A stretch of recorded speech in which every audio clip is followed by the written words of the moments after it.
Antxeta irratiarentzat apustu polita izan da urtea erakusketa batekin hastea, gainera ez edo nolakoa. 8 emaztez edo 8 emaztek osatzen duten antxetatarrak taldeak aukera eskaini zigun, beraiekin batera arte erakusketa bat antolatzeko, eta are gehiago gure ustez garrantzitsuagoa da edo politagoa Hendaian bertan Mendizolanen egin ahal izatea.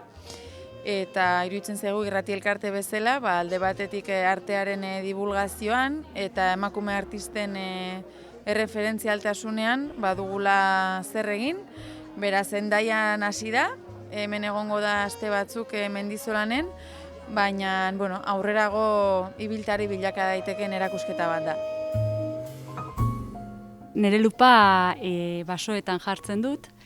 Lehenik basoetan bertan margotzen dut zati bat edo ikusten dudan hori, eta gero estudioan baso horren zatia txikitik haundira eramaten dut, ez? Lupa bat eginda, eta hortan abilanean. Meneratzean ikusi ditzazkezue lau obra edo lau lupa txiki, lehenik beste obra batetikan aterata, eta lau lupa horiek gero bi hautatuta, beste bi haundi hauek atera ditut, baina handiagotuz eta bertan sortzen zena konposizioan eta kolorean oinarrituta eginez.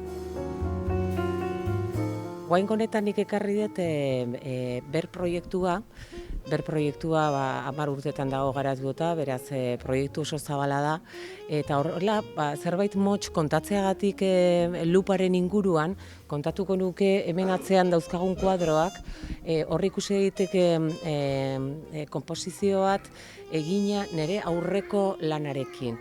Nire aurreko lana zatitu egin dut, eta zati bakoitza hiltzatu dut taula entelatu baten gainean konposizio berri bat eginez. Proiektuak berri izena du, dala berrikusi, berreraiki, berplanteatu, berpentsatu, bermoldatu dena, berziklatua. Nire lupa jartzen dut, zer performatiko batean daukala zer ikusirik gertatzen denarekin.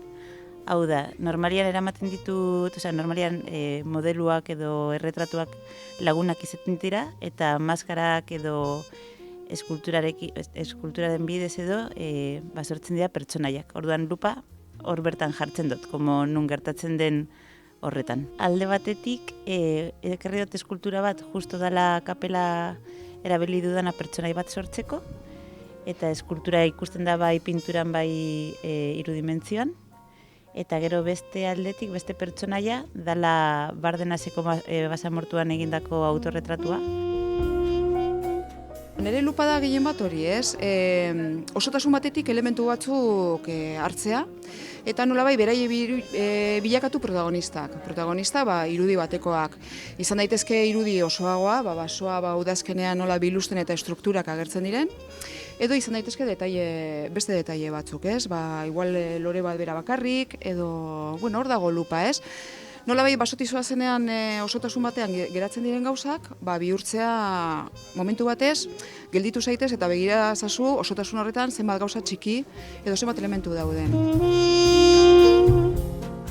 Nik nire kasuan lupa erabiliet bi modu ezberdinetan. Alde batetikan mikromundo batera gerturatzea, adibidez intsektuekin edo pixka bat gerturatzea, intsektuek egiten ari duten historioa kontatzea, eta pixkat hori gerturatza hor. Eta gero lupa pixkat ere detaileetan.